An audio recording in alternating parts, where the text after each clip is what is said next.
Olá, ouvintes! Bem-vindos a mais um episódio da nossa série dedicada ao Projeto Mina, estudo de corte que investiga o desenvolvimento infantil e a saúde de mães e filhos na Amazônia Ocidental. No episódio passado, nós entendemos melhor um aspecto importante desse estudo, o monitoramento do aleitamento materno-infantil e o impacto disso no desenvolvimento infantil. No episódio de hoje, o segundo da minissérie, vamos explorar um tema crucial e sensível, a depressão materna e suas consequências na saúde da mãe e da criança. Um estudo publicado pelo Projeto Mina mostrou que, durante o pós-parto, aproximadamente 20% das mães da coorte de Cruzeiro do Sul apresentaram sintomas depressivos durante o primeiro ano de vida de seus filhos. Conversaremos com pesquisadoras do projeto para entender melhor sobre como essa questão se desenrola na região e quais são os impactos no futuro das crianças. Para esta conversa, convidamos a coordenadora do Mina Brasil, a professora Marli Augusto Cardoso, do Departamento de Nutrição da FSP-USP, a professora Alicia Matjasevic, do Departamento de Medicina Preventiva da Faculdade de Medicina da USP, além de Isabel Giacomini, aluna de doutorado pela FSP-USP.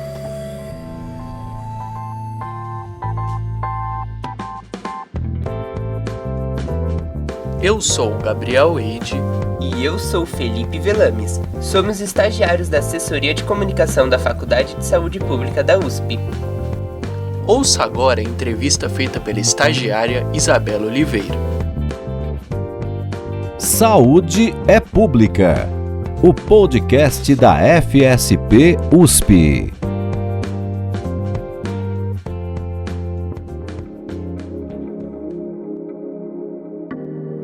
A depressão é um dos problemas de saúde mais importantes no mundo todo, afetando principalmente as mulheres. A depressão pós-parto é a manifestação desta doença no primeiro ano após o parto, o que pode perdurar por vários anos. Uma revisão recente, que incluiu 565 estudos realizados em 80 países, constatou que a prevalência da depressão pós-parto é de aproximadamente 17%. Com índices mais elevados em países de renda média e baixa. A situação socioeconômica é um importante fator de risco para o problema, como nos explica a professora Alicia Matjasevic. Com relação às mães, observamos que 14% das mães apresentavam sintomatologia depressiva aos 3 meses pós-parto, 11% aos 11 meses e 10% aos 24 meses. Embora esses números possam parecer relativamente baixos, na população em geral, é importante destacar que existem disparidades significativas entre mães de diferentes grupos socioeconômicos. Por exemplo, aos 3 meses após parto, a taxa de sintomas depressivos entre as mães mais pobres foi de 23%, enquanto entre as mães mais ricas foi de apenas 7%, ou seja, 3 vezes mais alta entre as mães menos privilegiadas. Essas desigualdades mantiveram-se consistentes aos 11 e 12 meses de acompanhamento.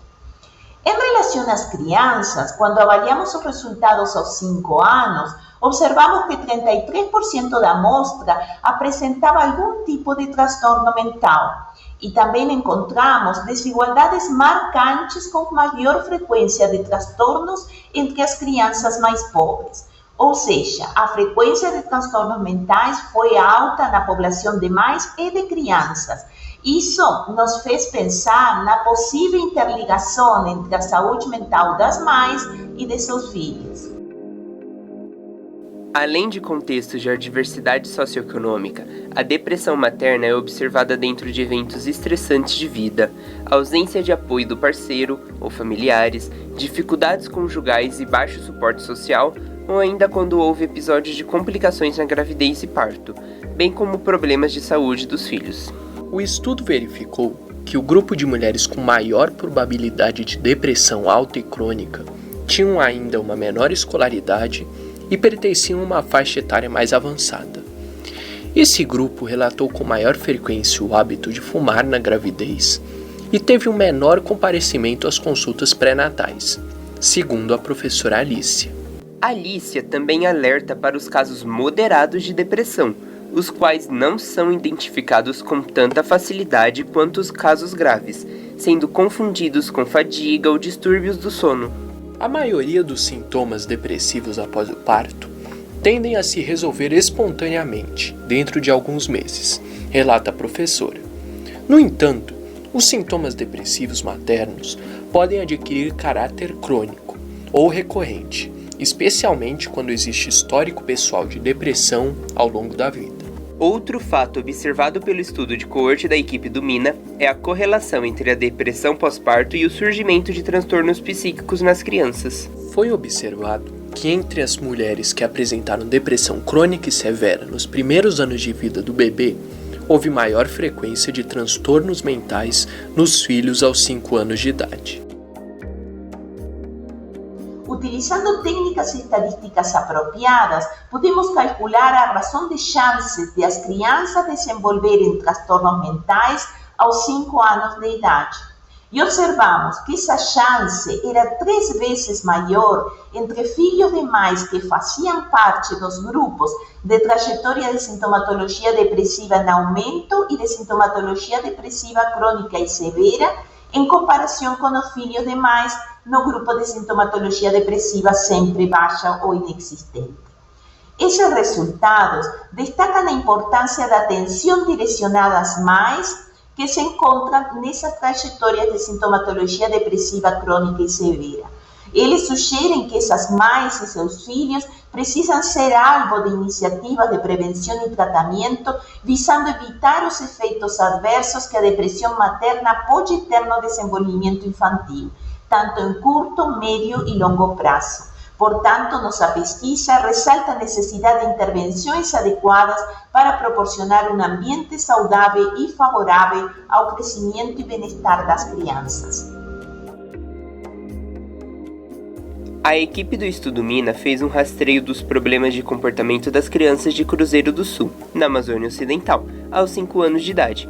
Para isso, utilizaram um método conhecido como Questionário de Capacidades e Dificuldades. Isabel, doutoranda pela FSP, nos conta mais sobre a utilidade desta ferramenta e sobre os resultados encontrados pelas pesquisadoras. Bom, a escala que nós utilizamos para fazer esse rastreio dos problemas de comportamento no Estudo Mina também é conhecida como SDQ por conta do seu nome em inglês. Ela é um questionário breve, de baixo custo, com 25 perguntas bastante objetivas sobre questões emocionais e de comportamento da criança a serem respondidas pelos pais. Cada item recebe uma pontuação compondo uma das 5 escalas de problemas de comportamento da ferramenta. São elas sintomas emocionais, problemas de conduta, hiperatividade, problemas com os pares e o comportamento prosocial. E aí, ao final, cada criança recebe uma classificação de problemas para cada escala, que pode ser próxima média, levemente alto, alto ou muito alto. Porém, a definição desses pontos de corte, ou seja, a quantidade mínima de pontos que a gente considera para dizer se é ou não um caso de problema de comportamento, ainda está em disputa. Temos os pontos de corte originais definidos pelos autores do instrumento com base em uma amostra de crianças do Reino Unido, mas existem diferenças socioeconômicas e culturais tão marcantes entre os países que muito se discute sobre a aplicação dessa classificação em outros contextos. Na nossa população Mina, aos 5 anos, utilizando os pontos de corte originais, a gente observou que 25% das crianças apresentaram problemas de conduta, 23% apresentaram problemas emocionais, 15% apresentaram problemas com os pares e 13% apresentaram problemas de hiperatividade. E aí, analisando de uma forma mais geral, a gente viu que 18% das crianças apresentaram pontuação alta ou muito alta de dificuldades totais de comportamento. Embora os resultados sobre a utilidade do SDQ na nossa população tenham sido positivos, é importante ter cuidado com a interpretação desses resultados, não apenas pelas limitações que eu citei dos pontos de corte, mas também pela complexidade do tema de saúde mental. Além disso, vale ressaltar 2 coisas. Primeiro, o SDQ é uma ferramenta de rastreio de problemas de comportamento e não de avaliação clínica. E segundo, essa escala foi aplicada em um momento bastante atípico no nosso estudo, durante a pandemia do Covid-19, que afetou de forma drástica todo mundo, mas principalmente as crianças em fase pré-escolar da região norte brasileira. A questão é complexa e requer abordagens diversas do ponto de vista das políticas públicas. A professora Marli Augusto Cardoso, coordenadora do projeto, explica de que forma o problema vem sendo abordado diante da demanda detectada durante o estudo. No Estudo Mina, desde o início, nós tivemos uma parceria, um contato muito próximo, né, e apoio da coordenação de toda a equipe do CAPES, do Centro de Apoio Psicossocial de Cruzeiro do Sul. Então, sempre perguntando em algumas situações que nós identificamos ao longo do estudo, que necessitavam de uma assistência, um acompanhamento, os casos mais graves, como a professora Alicia comentou, né, de sintomatologia depressiva, ou mesmo essa demanda que a gente tem a impressão que aumentou muito durante e após a pandemia, de problemas de comportamento na criança.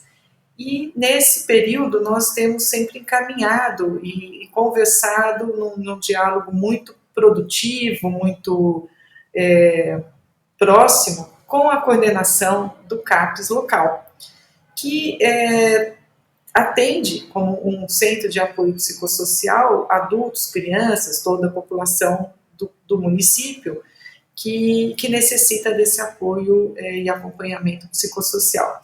Mas há uma demanda crescente, um trabalho intenso desses profissionais para que seja criado um CAPSI. CAPSI é o Centro de Apoio Psicossocial na Infância, que teria condições de numa abordagem interdisciplinar, né, incluindo profissionais qualificados, numa integração com diversas outras políticas e ações intersetoriais para dar um apoio qualificado a essas mães, as mulheres e as crianças durante o curso, a infância, toda a infância.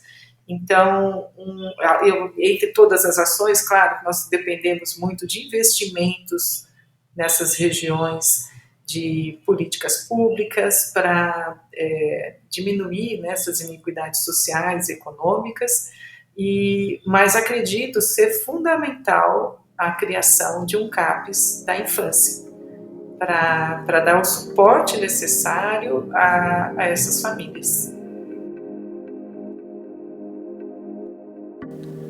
Os Centros de Atenção Psicossociais, mais conhecidos como CAPs, são instituições brasileiras que visam a substituição dos hospitais psiquiátricos, antigos hospícios ou manicômios, e buscam uma nova abordagem no cuidado das questões psiquiátricas.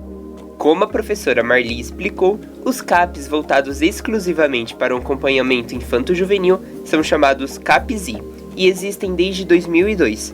Porém, os investimentos nesses equipamentos e nas políticas públicas voltadas ao público infanto-juvenil ainda é insuficiente, em especial diante da crescente demanda.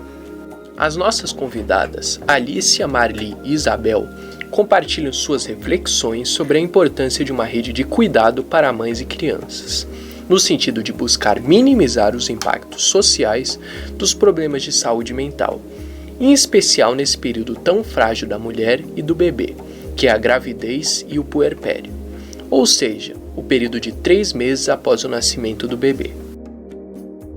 Eu acho importante também ter presente sempre que uma mãe que leva sua criança a atendimento nos primeiros anos de vida pode estar passando por problemas e fazer diagnóstico de depressão, ou pelo menos suspeita de diagnóstico de depressão, ou diagnóstico é feito por um psiquiatra, mas a suspeita de sintomatologia depressiva pode ser feita por qualquer profissional de saúde que atende essa mulher.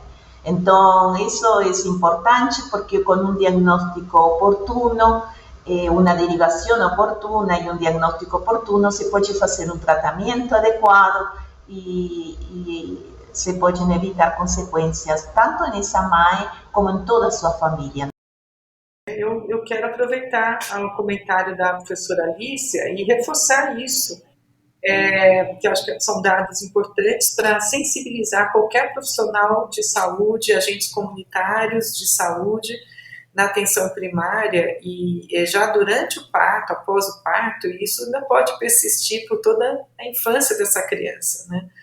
E sensibilizar os profissionais em qualquer momento que tiver a contato com uma mãe, conversar com ela, que ela relate. Muitas vezes não é um relato rápido, facilmente espontâneo, né?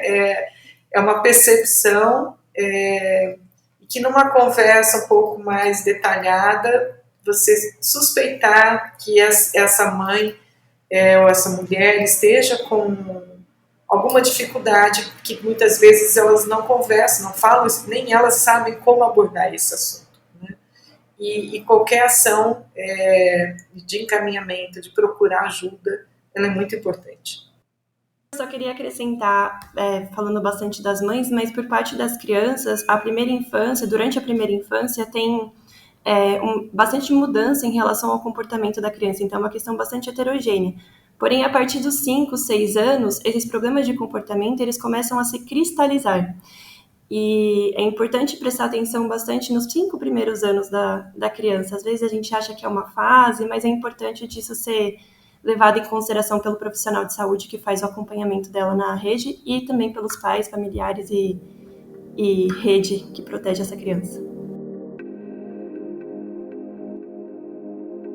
Agradecemos mais uma vez as professoras Alicia e Marli e também a doutora Ana Isabel por compartilharem seus resultados neste importante estudo conduzido pela Faculdade de Saúde Pública da USP. Fica evidente que essa é uma questão complexa, mas a conscientização e ações direcionadas podem fazer a diferença. Convidamos todos os ouvintes a acompanharem o próximo episódio sobre o estudo Mina Brasil, em que abordaremos os impactos da malária no perfil de crescimento das crianças da coorte de Cruzeiro do Sul. Até o próximo episódio!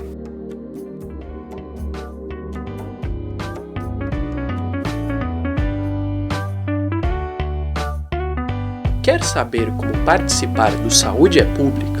Envie sua pauta para nosso e-mail imprensa.fsp@fsp.usp.br. Ative o sininho do Saúde é Pública para não perder nenhum episódio. Siga nossas redes sociais. A Faculdade de Saúde Pública está no Instagram, Facebook, LinkedIn, YouTube e agora também no Threads. Saiba o que rola na faculdade também pelo nosso site www.fsp.usp.br. Este episódio contou com a coordenação editorial de Silvia Miguel. Entrevista, Isabela Oliveira. Roteiro, Gabriel Eide e Silvia. Edição, Gabriel. Artes, Felipe Velames. Locução, Felipe e Gabriel.